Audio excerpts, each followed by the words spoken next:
All right, ladies and gentlemen, we are back. Thanks for staying with us. I had to take a bit of a break there. Going to go ahead and take this opportunity to remind you that all the music you hear on this show is provided by Magnatune. It's a lovely service. It allows independent artists to make a little bit of money on the side, so I get to support them, and it also makes sure that everything here is podcast safe. With one notable exception. The song you just heard, Miracle, performed by a good personal friend of mine, Cash Islo. Have special permission for that song.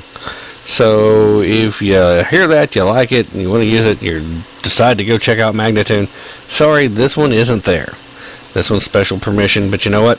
If you like it enough, and you decide to send me a comment, or send me a message, either through the website, or even through the chat room here, if you like, I'm pretty sure I can probably work out something for you. I can talk to Cash for you, and, you know, what artist doesn't like to have their work promoted? All right, let's get back to the issue. We're talking about Ted Cruz's experience now. What do we have? We have a senator who has no accomplishments as a senator. At least that's what they say. And has very little experience in the U.S. Senate. I've heard a lot of people already saying, we tried that already. That's Barack Obama. There's some pretty big differences, though, because remember, what we talk about a lot on this show in particular is the fact that we don't need politicians to be holding office. What we need are honest-to-goodness, everyday American folk. People that have worked, people who have earned a living. I know sometimes our definitions of earning a living can be a little different depending on where we're at and who we are. But people who understand what it means to live on a budget, people who have actually had private sector, real-world jobs where results are expected, required even, in order for you to keep the job.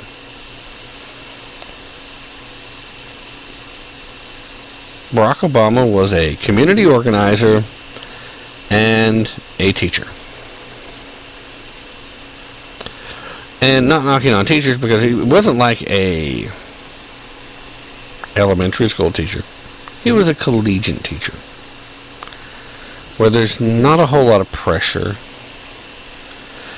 The results are measured by how many people in your class, how they fill out your class survey, and then looked at who passes, who fails. These are the types of measures. We've got several people on record that taught at the same time that Barack was teaching. They've all said they didn't like him, that he didn't have a very good work ethic, he was lazy as a teacher. But, you know, it's really easy to make those comments, so, you know, you take it for what it's worth. You got to take stuff like that with a grain of salt. Yeah, I don't like the guy. I tend to think a lot of these people are telling the truth, but it's still from their point of view. You know, I understand from my own situations that the people that work around you, they may know part of what your job is, but unless they're actually right there beside you all day, they don't know what all you're doing. So I'm willing to give that a pass. I'm going to ask you to be willing to give that a pass. I know, that can be hard. But what do we have? We have a lot of mystery surrounding Barack Obama. We have the fact that if he was born in Hawaii, why does he never actually come across with an actual birth certificate? Well, I think part of that is because as long as people are talking about that, they're not paying enough attention to what he's up to now. I think that's part of it. I think he's intentionally put the forgeries out there to keep people talking about it. Because as long as they're talking about the birther issue, as they like to call it, then you're not talking about the, oh my God, he's selling out the American people issue. And we're not. But what did Ted Cruz do? What has he done before he became a senator? You know, I came across some interesting things. In fact, over at MRC TV, .org. On one of the blogs, staff blog, printed out today, was an interesting thing called 8 Interesting Facts About Ted Cruz You Didn't Know. Now, some of you probably already knew it. If you listen to people like Glenn Beck or Mark Levin, they've went over several of his accomplishments before becoming a senator as well. So if you listen to those shows, then you probably already know some of this, but let's go over some of it. You know, number one, Ted Cruz set a few records as Texas Solicitor General. He was the first Hispanic Solicitor General of the state of Texas. He was also the youngest person to become the Solicitor General in the United States. Cruz argued cases in front of the U.S. Supreme Court. Proud to say that I knew that. Cruz has argued 9 cases, in fact, in front of the U.S. Supreme Court. This record of having argued before the Supreme Court 9 times is more than any practicing lawyer in Texas or any current member of Congress. Running for the Senate was his first political campaign, which means Teddy Boy actually managed to find success his first time out. Something tells me a person that stands on principles the way he did, if he wasn't running in Texas, it wouldn't have happened. But at any rate, before running for and winning his Senate seat in 2012, he had never held an elected office before. His win was the biggest upset of the 2012 election, according to a lot of people. Ted Cruz was a law clerk for a Chief Justice of the Supreme Court. Back in 1996, Ted Cruz served as a law clerk to William Rehnquist. He was also the first Hispanic to clerk for a Chief Justice of the United States. He earned degrees from 2 Ivy League universities. 2 of them.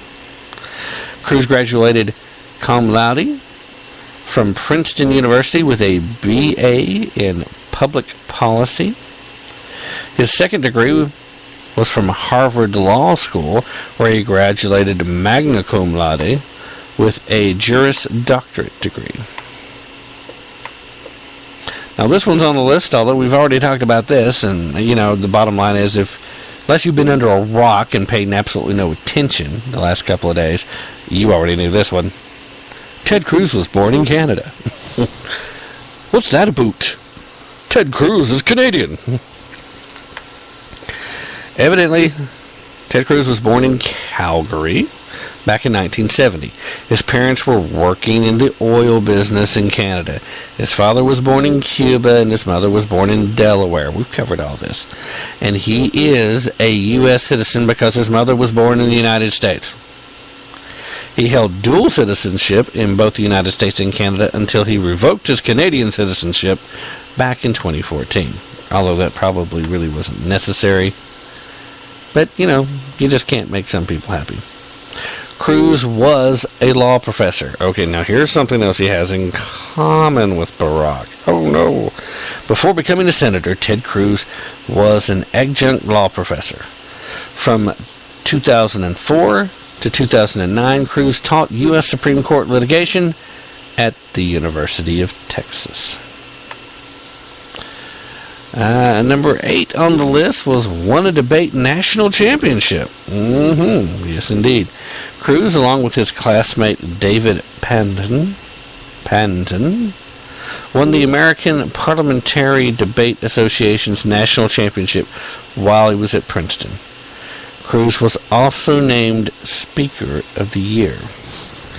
In fact, if I'm not mistaken, doesn't Princeton now have the Ted Cruz Award for their best debater in a season? I think they do. So anyway, that's just some of his accomplishments that actually mean something in the world of constitutionally limited government. Many of those things, although there was one, means so much more than anything that Barack did. And then the real question, the one thing they did have in common, the fact that they were both law professors, brings me to the question of who did a better job. I don't know, but I tend to think that at the University of Texas, if Cruz wasn't doing a bang-up job, they probably wouldn't have retained him. I mean, I am astounded at the fact that some of the smartest people in the country attend Ivy League universities. Some of them have no skill other than that of debate. Ted Cruz was said to be so good at it that many of his professors were, quote, in awe of his intellect. Now that's a quote that came from one of the managing editors of the Huffington Post, which led me to ask the question today when I shared that link at the Tap Into the Truth Facebook page. Did the guy forget for a few minutes who he worked for? Because, there's no way that anybody associated with the Huffington Post should be saying anything nice about Ted Cruz. The Huff Post is all about the liberal side of the street. Ted Cruz represents a major threat to these people. But here's the thing that everyone needs to pay close attention to. You can tell a lot about a person by who their friends are. You can tell even more about them by who their enemies are. The people who came out against him today and the people who've come out against him since he announced yesterday, they're all people who have a stake in the status quo, or have a stake in him being unsuccessful because it means it improves their chances of success. In the end, the people who come out after Ted Cruz makes me feel even better about him running. If you listen to the show at even a semi-regular basis, you know that I stand by the Constitution. I want constitutional restrictions to the government at all times. I want the Constitution to be upheld. I want it to be kept close to the heart of every American, and I don't want Ted Cruz to be eligible to be president if he's not a natural-born citizen. But at this point, having looked at their definitions and read all the material that I've read to this point, I'm still not done. I'm going to keep researching. I'm going to see if I can find anything more definitive. But at this point, and I reserve the right to change my mind on this if I come across something more. But based on what I've read to this point, I'm willing to accept Ted Cruz as a natural-born citizen. And as such, I'm willing to say that Ted Cruz not only is eligible to be president, but as far as I'm concerned with the current field, since technically he's the only one anyway, he's the most qualified.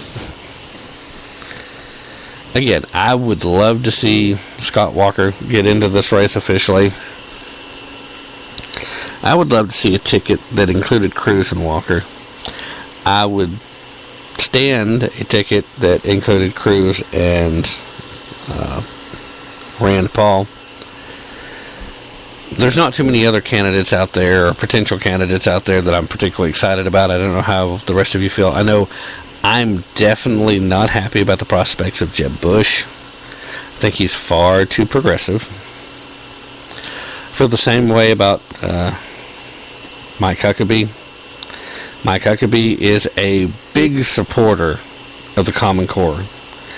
And the way this has been set up, there are some serious issues with it. It's not what it's being sold as. Not that we're very surprised by that. But when it comes down to it, Huckabee should not be in the GOP. Other than having some religious beliefs, he's not particularly that